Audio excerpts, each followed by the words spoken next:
Welcome back to The Narrative. and your storyteller, Callistra Farrier, the Dickon Mitchell-led administration, presenting their second budget since winning the general elections last June.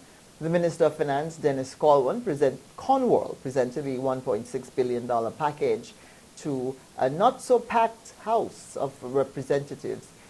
Joining me on the program now is William Joseph. He's a public policy analyst, and we're going to take a look at some of the plans and programs and allocations that the Minister of Finance outlined in the presentation of the 2024 estimates of revenue and expenditure for Grenada. Welcome to the program.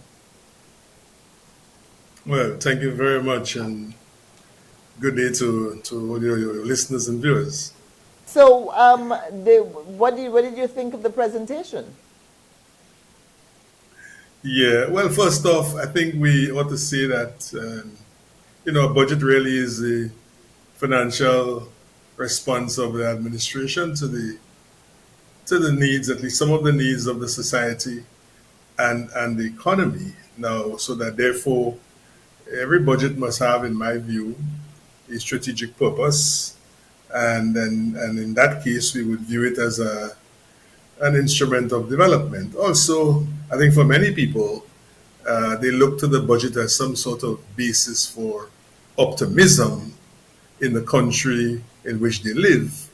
So there is that. Now, this year's budget comes in a time and circumstance where we are not under any austerity conditions, and the public sector finances have been stable for quite some time.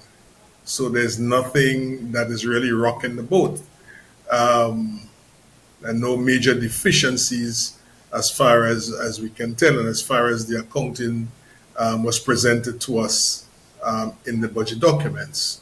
So I would say that stable as she goes, steady state. And there's been an attempt to spend on stakeholders, and there are many stakeholders in the society, and I think there was a fair attempt to spend across or towards the interests of many of these stakeholders. So I give it very high marks. I think it was, in terms of the content, a strong budget statement. The Minister of Finance is who we know, and so we won't go beyond that. Is it a document of hope? Yes, I would say so. The way I approach this is to, and I don't think it's my purpose really to, and I know you wouldn't take me down that road, to analyze numbers and these things of the sort, but to draw some general impressions from what has been presented. I have my own template, so I look to see. For me, there are 6 principal effects that I look out for. One of them is the employment effect. So, what is the status of employment in the public sector? And to the extent that there is significant government spending on the capital side, the likelihood of employment on the private sector. So I tick that box, the employment effect.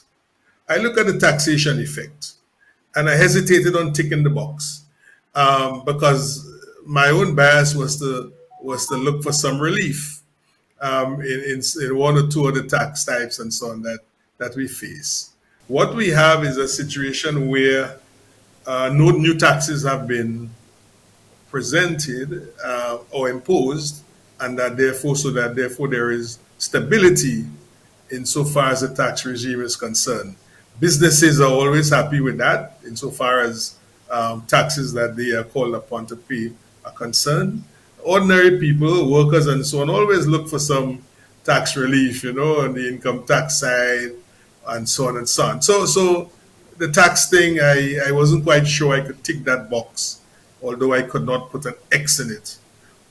So we hold that in the balance. It's even Stevens. Then we look at the capital or the production effect. And here, principally, we are looking at provisions contained in the capital side of the budget. And they're very extensive. So we look at the big ones. All right, there's a whole list of them. You would have that list that you can share. And I think when you look at the capital budget, where the government intends to spend 419 million this year, over a range of sectors and so on, buildings, government buildings, roads, health infrastructure, water, housing, schools, um, and so on. I think those tell you a very positive story. So those So I think that so that capital program now, you think that there are those who say that the economy needs some kind of boost, it needs some kind of stimulant, we need some more money to be circulating. That capital spending, do you think that they'll be able to achieve that? Because there hasn't been much capital spending. You know, the government has not really launched any major capital rollout since coming into office. Do you think this will be it? well, if you look at the last year, I think the outturn for last year was 390 odd million dollars on the capital side. This year it's 419. So it seems to me that the government intends to spend almost what, $30 million more, almost in that area, on the capital side this year. Um, a substantial portion of that is coming from local revenues, right? Much more than half. In fact, I think 258 million uh, are due to come from local revenues, and 56.5 million from loans, and $104 million from grants. So if the loans are secured, and I presume they have already been negotiated, so that the terms of these loans and so on must be locked in already. And the local revenues have been buoyant. If you look at the accounting on the collection of local revenues, that nothing tells me that there would be money would not be available for implementing the capital program. The question is that money is not the only thing for the implementation of the capital program. There are issues surrounding absorptive capacity. In other words, the extent to which we have the human resources and other capital assets that would allow us to execute the projects that are on the books. So that's a very important matter, right? The allocation is there. Do we have the capacity to implement it? We might have the money there. Do we have the capacity to implement it? So those things I cannot foretell. Implementation rate is said to be up by, I think, is it 60% or 90%? So time Yeah, will but that tell. is in relation to a specific project. I think it was a project on the fourth project, Fort George project. I think that number was given this morning in the budget statement. I don't No, know whether it's an overall average. no, previously, the Minister of Transformation, of Mobilization, Implementation and Transformation, did give a 60% or 90% rate that implementation has increased, generally has increased by since the advent of his ministry. Ah, okay, that's interesting. I don't know how it's measured, but interesting. Well, the details, it's not at the front of my brain now, so we can't talk about that too much. But with what I was asking, though, with just over $400 million about to go into the government, going to the country as capital expenditure, can we see a greater impact on the economy? People have been complaining, businesses complaining, regular people complaining that the economy Yeah, just seems not to be as exciting and robust as it should be to trickle down to everybody. right. Okay. Yes. So there are two, as you know, there are two components on this thing. The recurrent side, where government is spending on its employees and its goods and services for those purposes of running and operating the ministries. All right, so that's the recurrent. The people who earn money, they spend those monies by and large, and they save some of it, hopefully. All right, they spend that money with whom? They spend that money with the private sector. They pay their loans to banks and credit unions, private sector. So there is a positive going on there. The capital side really is something that one always really has to monitor. Is it happening? Is it happening? So as of today, we can recognize the figures, the intention to spend these monies. We can comment on the likelihood of the availability of those monies, as we have just done. And we've entered the caveat that um, the absorptive capacity is going to may well be a constraint. Having said that, the monies on the capital side are spent on two principal stakeholders. Those monies, because of the nature of the projects on the capital side, there's going to be a considerable portion of that money that's going to be spent on tradespeople, tradesmen and women, because they're building this and they're building that, renovating this and renovating that. The material supplies for those things are coming from the private sector. So they're going to be purchasing the steel and the sand and the whatever and the lumber and so on and the paint and so on from the private sector. So that's who the money is spent on. All right. So as long as the spending takes place, there are two principal beneficiaries right away: the private sector and those people who get employment on the various projects. And typically those would be working class people. Typically. A hot button issue in this budget is the increase to parliamentarians. $3,500 to senators, and I think it may be another 5,000 to elected representatives. But the minister, it's the third area that he touched on in his presentation on Monday morning presenting the budget, was the increase to parliamentarians. It is something that the opposition leader, of course, is saying, they're not going about it the right way. An independent commission is required to look into this, to investigate it, and to determine what the increases should be. The government saying providing the parliamentarians with a decent pay is important, that they do not get enough. Is this the right timing? Is this the right timing for us to be talking about giving politicians more money? But I think when might it be right?